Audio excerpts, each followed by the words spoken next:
जय श्रीराम. श्री ब्रह्मचैतन्य गोंदवलेकर महाराज यांच्या प्रवचने ह्या पुस्तकातील आज 6 जानेवारीचं प्रवचन. नामस्मरण, शरणागती आणि भगवत प्राप्ती. भगवत प्राप्तीला शरणागतीशिवाय मार्ग नाही आणि शरणागतीला नामस्मरणासारखा उत्तम उपाय नाही.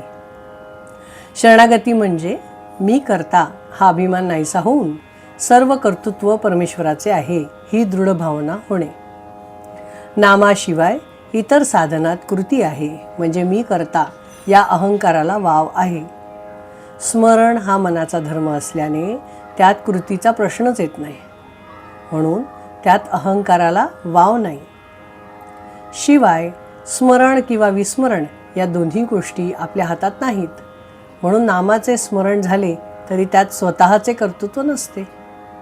त्यामुळे मी करता ही जाणीव टिकू शकत नाही. मी नामस्मरण करतो हा शब्दप्रयोग सुद्धा बरोबर नाही, कारण नामाचे स्मरण होत असते ते करू म्हणून जमत नाही. म्हणून शरणागतीला नामस्मरणासारखे दुसरे साधन नाही. शरणागतीचा दुसरा अर्थ म्हणजे कायिक, वाचिक आणि मानसिक क्रिया थांबविणे. क्रिया न करणे हे कृती करण्यापेक्षा केव्हाही जास्त सोपे आहे. म्हणजेच शरणागती ही सहज साध्य वाटली पाहिजे, पण अनुभव तसा येत नाही. जी गोष्ट अत्यंत सोपी वाटते ती करायला पुष्कळदा कठीण जाते असा अनुभव येतो. एखाद्याला मोटार वेगात चालव म्हटले तरी तो सहज करील, पण अति हळू चालव म्हटले तर ते फार कठीण जाते. म्हणून काहीही कृती न करणे हे कृती करण्यापेक्षा फार कठीण असते. गीतेत भगवंतांनी अर्जुनाला तू नुसता मला शरण ये असे सांगितले आहे. देहबुद्धी गेल्याशिवाय शरणागती येत नाही.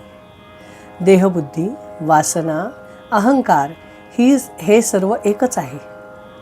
जगातल्या वैभवाची आसक्ती आणि परमात्मा प्राप्ती या दोन्ही गोष्टी एकत्र असूच शकत नाहीत.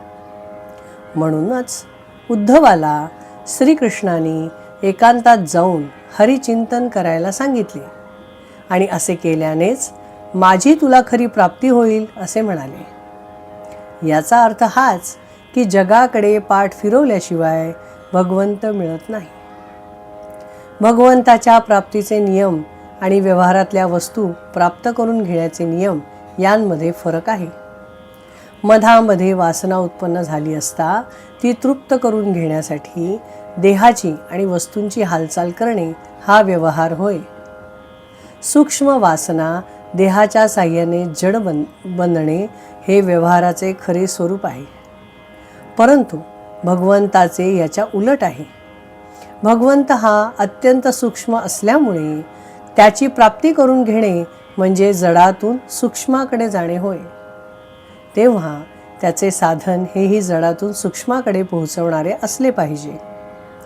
जड देहाची संबंधित आणि सूक्ष्माशी चिकटलेले असे साधन असेल तर ते नामच होय. अनन्यतेशिवाय भगवंताची प्राप्ती नाही आणि त्यातच भक्ती जन्म पावते. जय श्रीराम. श्रीराम जय राम जय जय राम. श्रीराम जय राम जय जय राम. श्रीराम जय राम जय जय राम. श्रीराम जय राम जय जय राम. श्रीराम जय राम जय जय राम. जय श्रीराम.